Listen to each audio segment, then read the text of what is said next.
Hello and welcome back to the Stevie P channel for another reaction video. It is Reaction Fridays, and I'm actually recording a lot of these in advance so that we will be having one of these every single Friday, hopefully just ongoing, really. But going to keep them quite rugby related, given the fact we are heading into the Rugby World Cup, and as things start to change, obviously we can look at other things.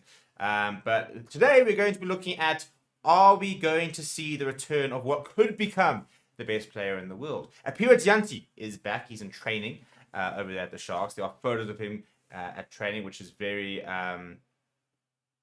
exciting. Now, the big question is does he still have what he used to have? Can he still perform at the level he does? And if he does, can he make himself one of the best players in the world once again? Because he was. He won World Breakthrough Player of the Year, and for me was within the sort of probably the top 10 to 15 best players of that year back in 2018. So we're going to have a look at the compilation, which is done by Andrew Ford. If you haven't checked him out, go and check him out. He does a lot of very cool compilations, plays, stuff like that. So he's kind of your one-stop shop, really, for lots of very cool rugby content. So go and check him out. And yeah, we can have a look at exactly what was that made it so special and what we can look forward to when he does return, which he will be doing very, very shortly in the URC season. So let's have a look, shall we, at the Aphiwe Dyantyi. That was so good. Now, first of all, can we just talk about the fact he's going to the Sharks? I'm not happy about it. Cannot. I mean, I know he moved to Durban apparently for business reasons. I think it's frustrating on two sort of grounds. First of all, as a Lions fan, you think, how are you not throwing everything you can to try and get him back? And also, surely, I suppose to a certain degree, I was hoping he kind of felt a bit of loyalty. Although I don't know how he's treated by the Lions. If the Lions were stuck with him or they kind of sort of cast him aside. But I was really hoping he'd come back and at least give the Lions one season. Even if it was one season, just to sort of say, right, I stuffed up. I made a mistake, big mistake. I've had 4 years out. I'm going to come back. I'm going to go to the union that made me what I was, took a chance on me, and I'm going to prove it to the world again through this union. He's not going to be doing that. So, this entire compilation where we're going to see a lot of good stuff with the Lions is unfortunately not going to be happening for the Lions this coming season. The big thing, though, is the speed, isn't it? And this, that step. I mean, that was one of the moments that really he kind of announced himself to the world. He really sort of showed exactly what it was all about in that instance. This was against back when the Drake Warriors, but I mean, for me, it's the speed here. I mean, that's 3 players. He's trying to step inside. He's got a straight over on the outside. Somebody's coming in, bang, inside. Lethal finisher. Yeah, him with the ball was a scary prospect. And then we talk about players that have it all. And when it comes to a wing, it's lots of wings are good finishers. That's kind of how they announce themselves. They're lethal finishers. But defense as well. He was a great tackler. He played 13 at Varsity Cup, and for good reason. But yeah, as I said, I mean the pace over there he has, and the skill set. He just dropped that onto his boot there. Unfortunately, couldn't really see it. But I mean, to drop the ball in the boot in that kind of situation, always look for an offload if he knew he couldn't. Courtney's got son to Dyantyi. I mean, that's Boone Corsi, by the way. He just couldn't catch him there. Ball back inside. It's a pretty good the back there. There he's calling for the ball there from Alton Yankees. Bang, ball at the top. Good old Warren Whiteley. Bang inside of Bowden Barrett, and over he goes. I mean, he took to international rugby like a duck to water. It was actually almost too easy for him. It was wild how easily he just managed to sort of make that adjustment. Yeah, I mean, there, straight through. I mean, he's got no rights whatsoever to be taking up 2 players, getting past it. Look at the rugby on display. It's quite triggering, actually, but yeah, and in all the conditions as well. Bang! There's the defense we talk about. As I said, he's an outside center originally, so you can see why he's such a good defender. Kick and chase. As I said, we've seen him bring in the grabber once again. I mean, this little goose step there. I think we've actually forgotten just how good he was. Even looking at this, you kind of just reminded, he was on a different level to everyone else, wasn't he? An absolute different level. I mean, we've seen him score here where he's had to step inside. We've seen him score here where he's been out and out pace. We've seen him put it down to the boot going. We've seen him grab a head and get it back. We've now seen him chip over the top.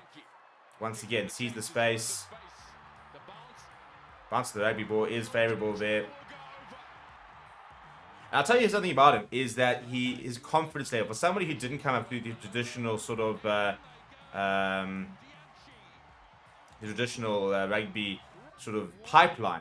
I mean, who else? How many other number 8s, by the way, could just dab a ball through through a couple of players and get the wing to run onto it?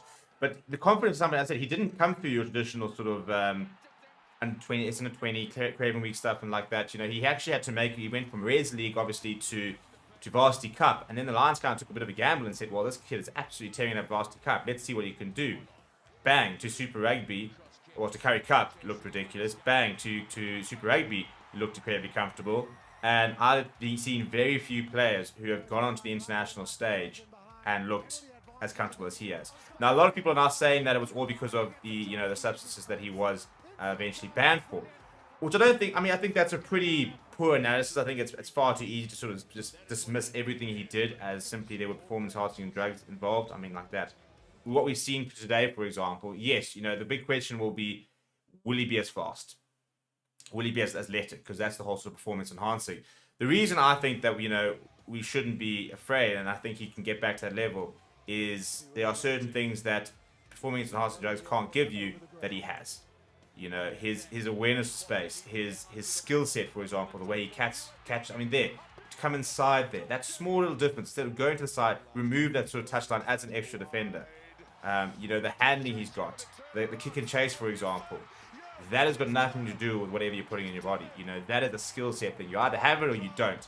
So, as long as he still has the physical capabilities that he's demonstrating, that we're seeing in this video, then I don't see why he can't put himself in as one of the best wingers in the world once again. Kurt Lawrence is taking international rugby by storm. Mapimpi was brilliant in the World Cup. It was supposed to be Aphiwe Dyantyi's World Cup. And I don't see any reason why, like that. It was just far too easy for him. He was an absolute beast. So, yeah, the questions will be well, how much of it was, for him. And they do give people an edge. But I don't think what made it special was that necessarily. I think that he was so much more than just out-and-out pace and power. He had a good skill set. He had a really good awareness. This was back in the Varsity Cup. This is where he really sort of announced himself. You can see inside, outside, and there. You can see the number 13 on the back of his jersey. That was kind of the performance he was putting in. And pretty unselfish player. Was very always happy to sort of look for the offload. Very hard working, and I think that's why I think the Boks would really appreciate having him back, because they really enjoy a player who grafts, and he is a grafter. Elton Youngster with the gap, little inside port line. I mean, it's just champagne rugby. Back when we used to do this, what a little throwback to the good old days in the Lions. But I don't see. I mean, as I said, there'll be questions about him. I think a lot of people are very ready to give him another chance. I think we can all admit, and we can all sort of agree that he's done his time. I mean, it's a hell of a punishment. He would have been a World Cup winner. He would have been a British and Irish Lions Series winner. He could currently be, 30, 40 international tries in at the rate he was going. And we've been robbed of that. He's been robbed of that because of mistakes he's made, mistakes other people have made. I think, if we don't know what the situation is, but I think there's a lot more that went on. And at the end of the day, he's a player that can make things happen. And that is the player that we could really use. And I think that if he has a decent season at the Sharks, I do think we'll see him back in the Boks setup. And I think he's got everything he needs to become one of the best players in the world. Do you agree? Do you think he can do it? Let me know down in the comments below. Do you think he even deserves a second chance? Some people say, he should never play rugby again. I think that's pretty reactionary. I think, he made mistakes. As I said, again, we still don't actually know all the details about it, but he's gone through his punishment. He's lost out on a lot. He's lost out on the opportunity to become a Bok great, really. But there's no reason he can't still become a really top class player, and there's no reason why we can't add him to the plethora of international quality wings that we do have, and hopefully we'll be adding an extra one to the mix very soon. Thank you very much for watching. We'll see you guys next Friday for another reaction video.